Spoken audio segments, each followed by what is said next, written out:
Bonjour et bienvenue à la démo du midi de Mangrove Petite Enfance. Je suis Benoît Gélina et aujourd'hui je vous accompagne pour faire l'inscription des enfants d'un nouvel enfant dans la plateforme Mangrove. On va voir ça ensemble. Comme la rentrée arrive quand même dans quelques semaines, on va voir comment ajouter un nouvel enfant dans Mangrove. Puis un peu le processus, les étapes à suivre.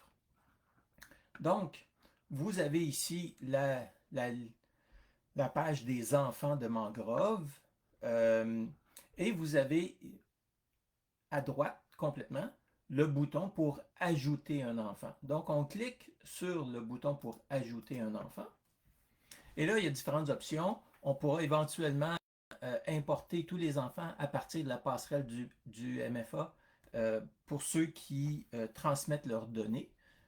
Ça va être une solution très, très efficace. On peut les saisir dans un chiffrier Excel et importer le chiffrier Excel. La plateforme Mangrove vous fournit le format de chiffrier. Vous avez juste à rentrer vos données dedans. Et puis, à ce moment-là, l'importation va être efficace, entre autres quand on a plusieurs enfants à rentrer d'un seul coup.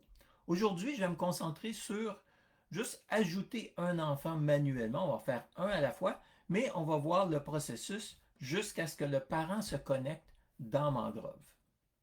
Donc, je fais créer un nouvel enfant. J'ai cliqué. Ici, j'entre son prénom. On va prendre Alix. Son nom de famille, ça va être Gélina.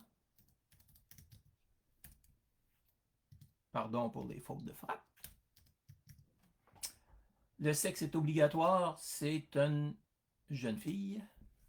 Sa date de naissance, on va le mettre au mois d'août l'année dernière, disons le 3 août. Date d'admission, elle n'est pas obligatoire, mais ça va être utile de la rentrée. Je vais vous expliquer pourquoi. Disons que c'est pour la rentrée, donc ça va être, elle va rentrer, elle va commencer avec nous le 25 août prochain. Oh, pardon. Euh, le groupe, il n'est pas obligatoire, mais c'est très utile de le rentrer. Puis plusieurs services de garde utilisent un groupe, on va dire, fictif, où je vais vous montrer. On a, bon, il peut être dans 100 groupes, là, c'est pas obligé de mettre le groupe, mais il y a les groupes du service de garde qui sont habituels, mais on peut se faire un groupe dans lequel on va déposer les enfants, on va inscrire les enfants dans ce groupe-là dans l'année qui s'en vient. Je l'ai appelé 2025-2026, donc je vais le mettre dans ce groupe-là. Comme ça, il vient, tous les nouveaux enfants vont être regroupés à la même place. Puis quand va venir le temps de la journée de la rentrée, on aura juste à les mettre dans leur bon groupe, puis ils ne viendront pas interférer avec les groupes actuels jusqu'à ce que la rentrée se fasse. Donc, je confirme l'inscription d'Alix. OK. Et là, la plateforme vous demande de créer l'horaire d'Alix. On va le faire. Donc, on la crée maintenant. Vous voyez la date d'admission, on la retrouve ici. Donc, son horaire va débuter le, pardon, on va débuter le 25 août. OK? Donc, on va la remettre ici pour mettre sa rentrée le 25 août. Son horaire va débuter à cette date-là. Donc, puis c'est un enfant en temps plein. Donc, on va cocher les 5 journées temps plein. Si c'était à temps partiel, ben, on mettrait juste les journées que l'enfant vient au service de garde. On ne mettra pas de date de fin parce que cet enfant-là, il est prévu de rester au service de garde encore plusieurs années. Donc, on ne met pas de date de fin, elle n'est pas connue, puis ça va se renouveler automatiquement d'année en année.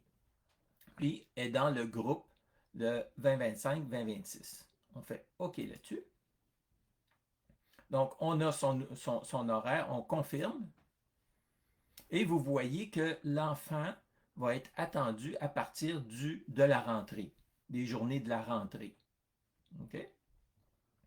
Euh, Ici, on voit que Alix va avoir 1 an le 3 août. Ça s'affiche comme ça. Maintenant, pour compléter le processus, pour que le parent puisse aller entrer les informations qui concernent son enfant, bien, on va ajouter le parent. Disons qu'on va aller dans les répondants, puis ça nous dit que Alix n'a pas de répondant encore. On va ajouter le premier répondant, ça va être la maman. OK? Disons qu'elle s'appelle Astrid. Oh, pardon. Vous voyez ici que la plateforme peut peut vous suggérer des noms de répondants qui sont déjà inscrits. Vous pourriez le choisir, mais dans ce cas-ci, on va choisir, c'est un nouveau répondant. OK? Puis là, ça nous propose d'inscrire un nouveau répondant. Ça inscrit le prénom, on complète. On va mettre un nom de famille. Bon, c'est la famille Gélina. OK? Et on va mettre son courriel. On va être.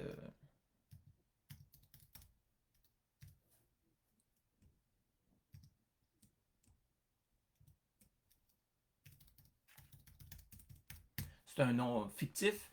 Puis, mais vous allez mettre le bon courriel parce que le parent, la mère, dans ce cas-ci, va recevoir son invitation pour se connecter à Mangrove à cette adresse-là. OK? Donc, on va mettre son cellulaire.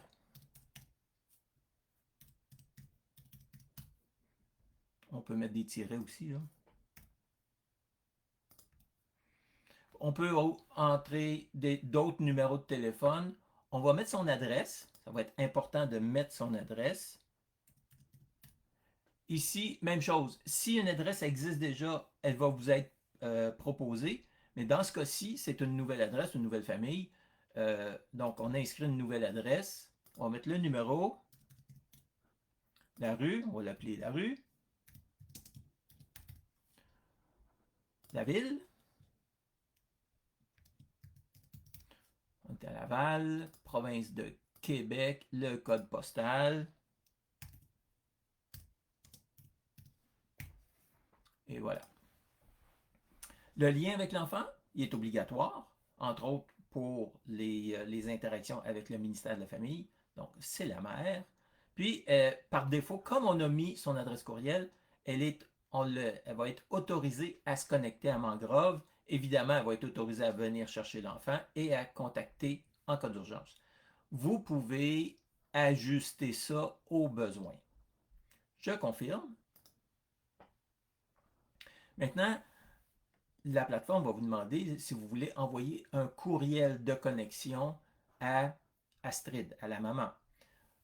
C'est suggéré de dire oui, mais on suggère aussi que avant d'avoir fait ça, vous ayez sensibilisé les parents au fait qu'ils vont recevoir un courriel de la plateforme Mangrove qui va les inviter à se connecter. Puis, dans certains cas, le courriel en question pourrait tomber dans les indésirables de la personne. Nous, la plateforme Mangrove n'a pas la main sur les courriels, les engins de courriel des destinataires. Donc, c'est bon de les sensibiliser, de leur faire prendre conscience que ça se pourrait qu'ils aient reçu un courriel, le courriel d'invitation dans leur courriel, puis d'aller le chercher à cet endroit-là, puis aussi d'autoriser les courriels provenant de la plateforme pour dire que ce sont des courriels légitimes. Donc, je vais le faire. Et on voit que l'invitation a été envoyée à Astrid. Je vais juste me déconnecter je vais aller chercher le courriel sur mon engin de, de courriel. Je le prends. Bon, là, vous ne le voyez pas, mais je suis dans mes courriels parce que bon, c'est moi qui l'ai reçu. Et puis, je vais faire cliquer pour connexion à Mangrove. C'est un courriel qui détaille l'objectif de la plateforme et qui invite les parents à se connecter.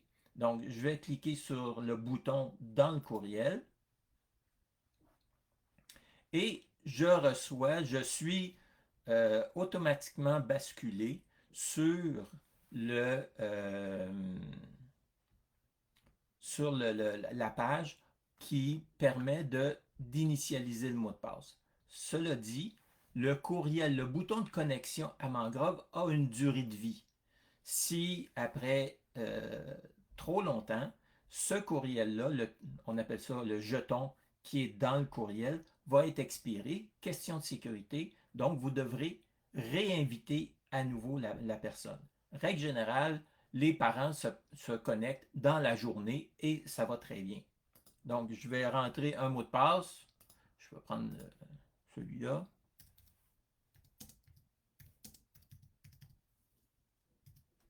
Quand les mots de passe sont identiques, le bouton confirmer s'allume et on confirme.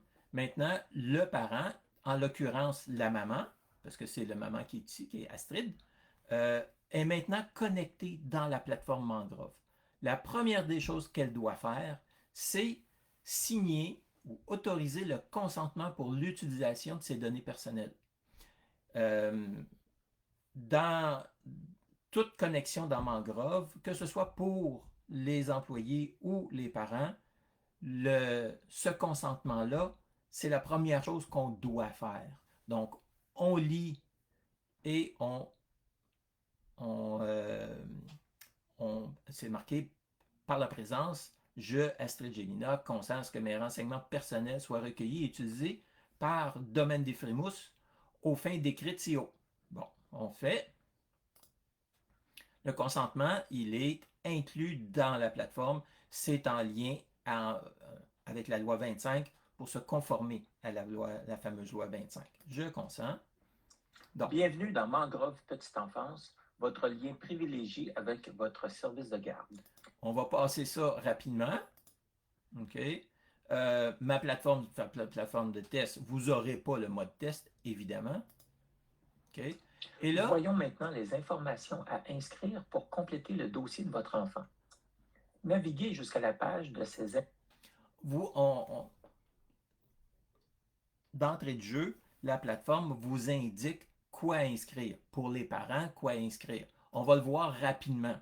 Le parent ici va aller dans le dossier de Alix, puis peut ici aller dans les informations, rentrer le numéro d'assurance maladie, cliquer sur le crayon pour modifier, numéro d'assurance maladie avec l'expiration. L'enfant habite avec juste la mère parce qu'actuellement, il y a juste la mère qui est inscrite. OK? Puis, on peut mettre le nom du médecin. C'est la maman, c'est le parent qui peut inscrire le nom du médecin. On ne le fera pas pour que ça aille plus vite, mais on confirme. Et puis, donc là, le parent a procédé à l'inscription puis a complété les informations. Il y en a d'autres informations à compléter. Ici, il y a le poids. Donc, le poids Astrid pèse 12 kilos. Puis le parent va signer. Voilà, le poids est inscrit. Donc, vous êtes